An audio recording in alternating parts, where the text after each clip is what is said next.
Hai teman-teman semua, kembali lagi bersama aku, Puspa.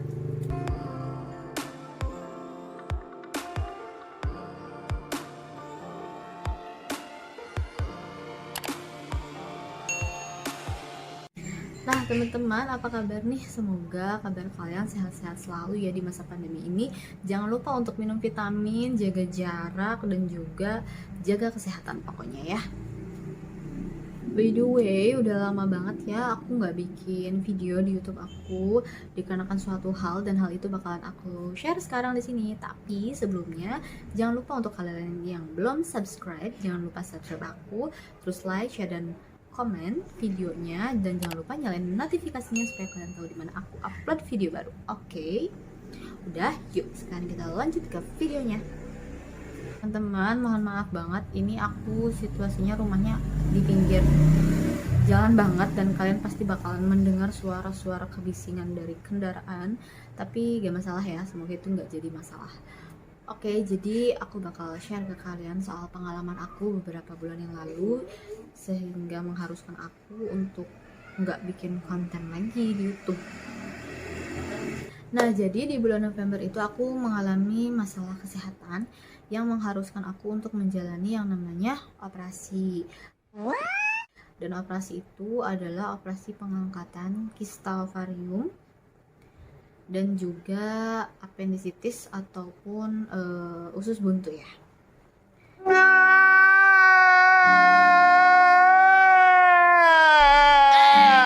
Nah, awalnya tuh dari mana? Jadi aku tuh sering banget ngeluh yang namanya nyeri perut kanan bawah gitu.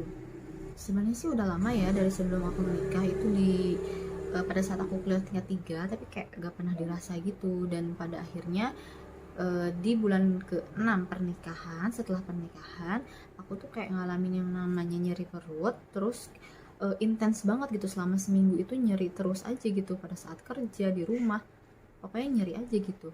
Dan ketika aku konsulkan ke dokter, ternyata aku harus menjalani yang namanya operasi karena dicurigai ini adalah appendicitis ataupun usus buntu. Dan ternyata ada tambahan lagi, ada kista.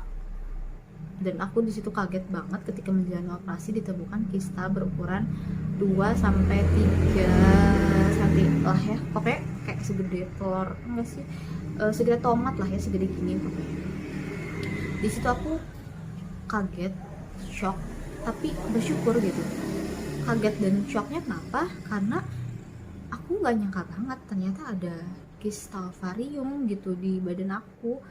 Dan bersyukurnya ya karena alhamdulillah ternyata semua ini awalnya titik permasalahannya tuh dari situ gitu.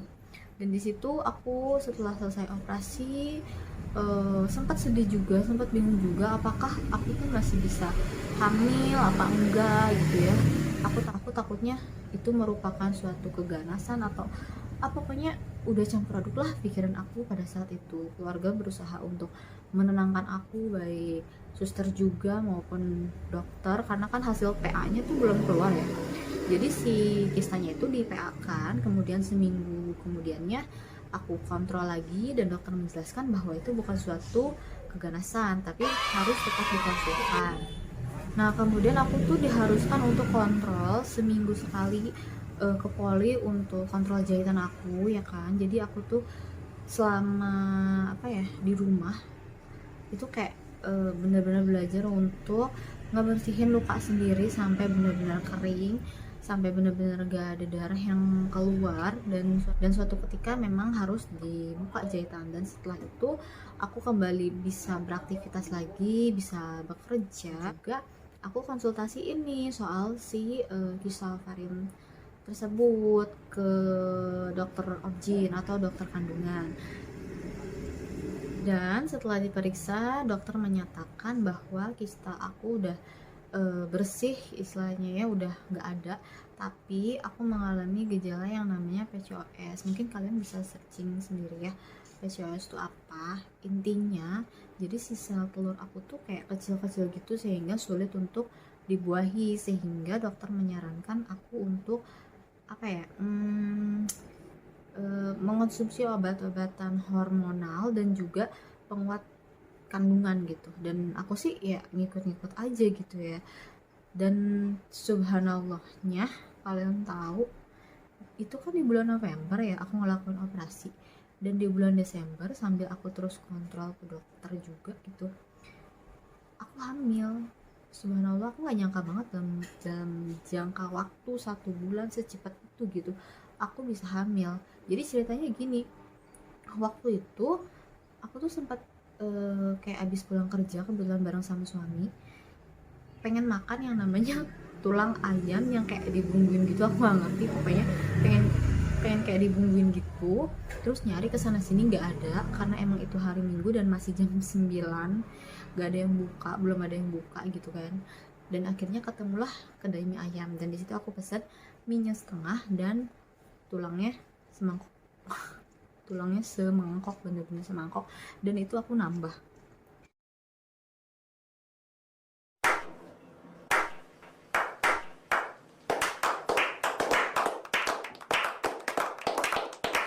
Sampai suami aku tuh bilang, kamu ngidam ya?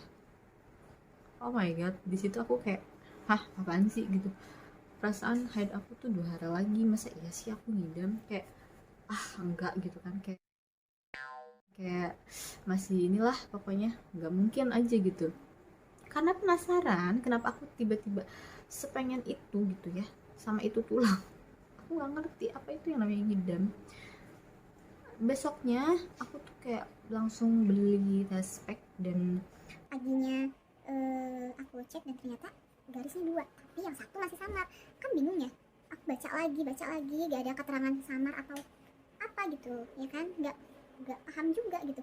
Ya udahlah, akhirnya aku nggak kasih tahu suami aku coba untuk tes lagi di keesokan harinya, dan ternyata garisnya tuh 2 dan semakin jelas, dan otomatis aku di situ percaya kalau aku tuh benar-benar hamil. Sehingga besokannya datang ke dokter objin aku, dan beliau periksain aku USG, dan ternyata memang sudah ada gitu sih kantung kehamilannya. Dan wow, aku bersyukur banget gitu. Beberapa minggu kemudian aku kontrol lagi, ternyata sudah ada kayak gumpalan gitu sih, kayak masih segede kacang gitu, tapi udah apa sih, janinnya tuh udah bisa kedetek gitu sih detak jantungnya. Aku di situ bersyukur banget, sama suami sempet kayak terharu aja gitu ya. Di situ aku mulai kayak kontrol rutin banget lah ya pokoknya. Dan dokter itu menyarankan aku untuk banyak istirahat dan gak boleh capek, karena ini kan resikonya memang tinggi ya untuk kehamilan yang direncanakan ini, resiko kegugurannya tinggi. Dan suami aku tuh benar-benar kayak yang overprotective gitu loh, jadi selalu benar-benar ngejagain aku gak boleh capek-capek pokoknya. Dari situ di setiap kesempatan selalu dia yang ngerjain kerjaan rumah gitu.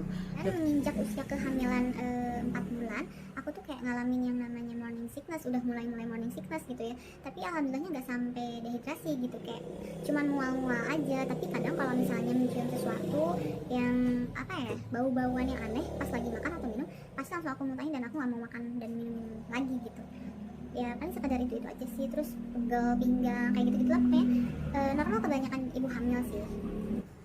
Dan alhamdulillahnya sekarang aku udah menginjak usia 8 bulan kehamilan. Dan juga perubahan aku lainnya, aku tuh lebih gendutan menurut teman-teman aku, karena emang nambah 10 kilo sih. Mungkin kalian bisa lihat apa aku emang bener-bener secabi itu apa gimana, pokoknya itu nambah 10 kilo alhamdulillah. Dan aku mohon doanya juga buat teman-teman, semoga aku bisa menjalani persalinan secara lancar, dede bayinya sehat tanpa kekurangan suatu apapun, dan ibunya bisa langsung pulih dan sehat lagi gitu ya setelah melahirkan. Nah teman-teman, itu dia pengalaman aku mengenai pengangkatan kista ovarium yang benar-benar aku nggak nyangka banget itu ada di badan aku. Terus kemudian aku lanjut ke program hamil sampai konsumsi obat-obatan hormonal juga dan penguat rahim gitu kan beberapa minggu. Kemudian di bulan akhir Desembernya aku dinyatakan hamil, subhanallah banget gitu ya. Dan gak nyangka aja gitu sekarang udah 8 bulan, bentar lagi launching, pokoknya minta doanya aja. Dan buat kalian para pejuang garis 2, boleh dong kalian komen dan berbagi pengalaman seputar perencanaan kehamilan kalian, perjuangan kalian ya, karena aku yakin perjuangan aku mungkin gak seberapa dibanding para perempuan hebat di luaran sana ya kan. Dan kalian yang belum subscribe, jangan lupa untuk subscribe, like, dan share video aku. Dan jangan lupa juga untuk nyalain notifikasinya supaya kalian tahu dimana aku upload video baru. Oke, sampai jumpa di video aku berikutnya. Bye-bye.